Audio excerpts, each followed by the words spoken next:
Halo teman-teman, kami dari kelompok 10 tugas hukum pajak kelas L akan mempresentasikan makalah yang berjudul Kewajiban Perpajakan Konsultan Arsitek.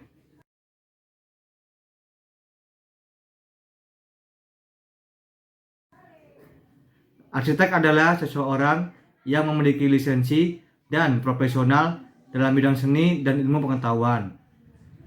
Arsitek harus menguasai desain dan konstruksi bangunan yang mayoritasnya terkait dengan tempat tinggal. Sementara itu, arsitek berasal dari kata Yunani, yaitu archi dan tekton. Archi yang berarti asli, utama, dan awal. Sedangkan tekton artinya kokoh, tidak roboh, dan stabil.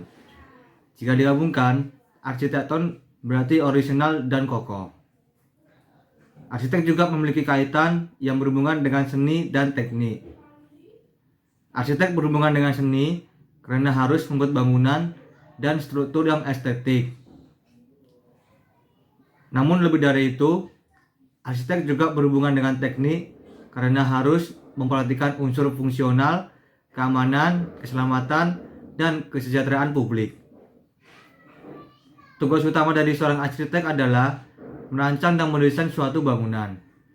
Bangunan dimaksud bisa berupa rumah, apartemen, gedung, hingga taman kota sekalipun. Lingkup layanan praktik arsitek meliputi 1. Penyusunan studi awal arsitektur. Yang kedua, perancangan bangunan gedung dan lingkungannya. Yang ketiga, pelestarian bangunan, gedung, dan lingkungannya. Yang keempat, perancangan tata bangunan dan lingkungannya. Dan yang terakhir, penyusunan dokumen perencanaan teknis. Sedangkan layanan praktik arsitek yang dapat dilakukan secara bersama dengan profesi lain meliputi 1. Perencanaan kota dan tata guna lain. Yang kedua, manajemen proyek dan manajemen konstruksi. Yang ketiga, pendampingan masyarakat. Yang keempat, konstruksi lain. Penghasilan adalah setiap tambahan kemampuan ekonomis yang diterima atau diperoleh wajib pajak, baik yang berasal dari Indonesia maupun dari luar Indonesia, yang dapat dipakai untuk konsumsi atau untuk menambah kekayaan wajib pajak yang bersangkutan, dengan nama dan dalam bentuk apapun. Penghasilan sehubungan dengan pekerjaan bebas sebagai arsitek berupa imbalan hasil kerja atas layanan praktik arsitek, baik dalam hal penyediaan jasa profesional terkait dengan penyelenggaraan kegiatan arsitek, maupun layanan praktik arsitek yang dilakukan secara bersama dengan profesi lainnya. Penghasilan selain dari pekerjaan bebas itu contohnya adalah penghasilan dari kegiatan usaha, ada juga penghasilan dalam negeri lainnya yang tidak bersifat final seperti komisi, hadiah, atau imbalan lain. Yang ketiga, penghasilan dalam negeri yang dikenakan PPh yang bersifat final, dan terakhir adalah penghasilan luar negeri.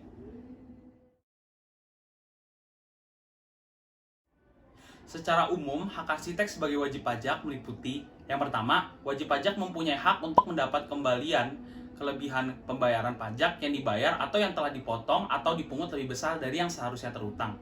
Yang kedua, dalam hal dilakukan pemeriksaan, wajib pajak berhak meminta surat pemerintah pemeriksaan, melihat tanda pengenal pemeriksa, mendapat penjelasan mengenai maksud dan tujuan pemeriksaan, meminta rincian perbedaan antara hasil pemeriksaan dan SPT, hadir dalam pembahasan akhir hasil dari pemeriksaan dalam batas waktu yang ditentukan.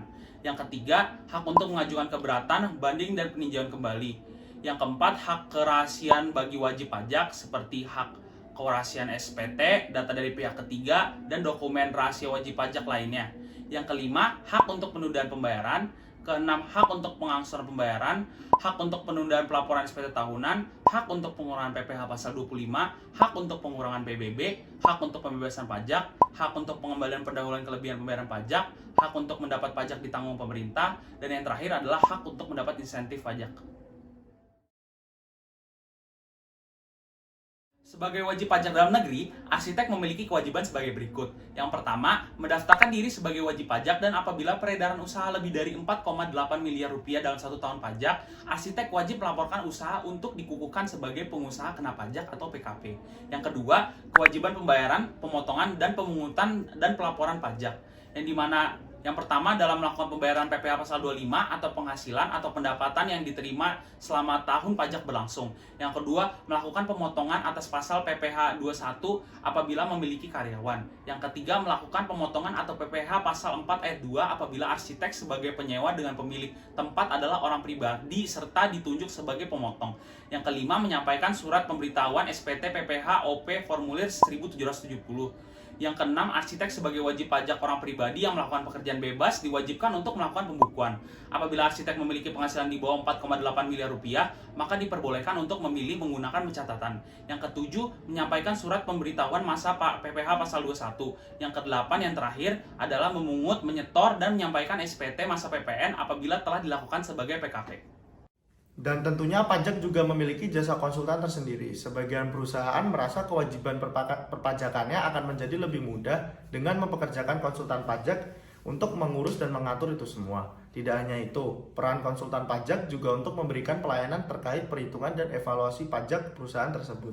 Pajak atas jasa konsultan dikenakan pajak penghasilan pasal 23 dengan tarif 2% dari jumlah bruto atas imbalan jasa teknik, jasa manajemen, jasa konstruksi, dan jasa konsultan. Sementara untuk badan usaha yang tidak memiliki NPWP dapat dipotong 100% lebih tinggi dari tarif PPh pasal 23. Adapun yang dibayarkan sehubungan dengan jasa, dalam hal ini termasuk jasa konsultan telah dikenakan pajak yang bersifat final.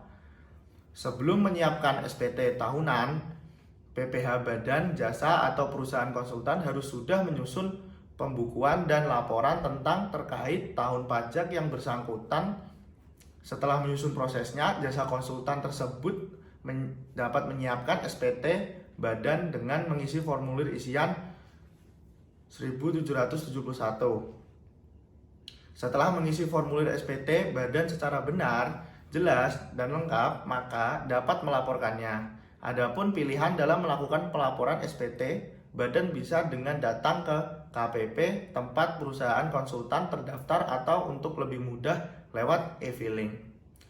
Pelaporan paling lambat pada akhir bulan keempat setelah berakhirnya tahun pajak setelah terlebih dahulu menyetorkan PPh apabila hasil perhitungan PPh menunjukkan kurang bayar. Pajak untuk profesi arsitek, jenis pajak pusat. Beberapa pajak yang dibayarkan oleh konsultan arsitek adalah: yang pertama, PPN berdasarkan pajak pengeluaran dan pelaporan PPN dilakukan setiap hari.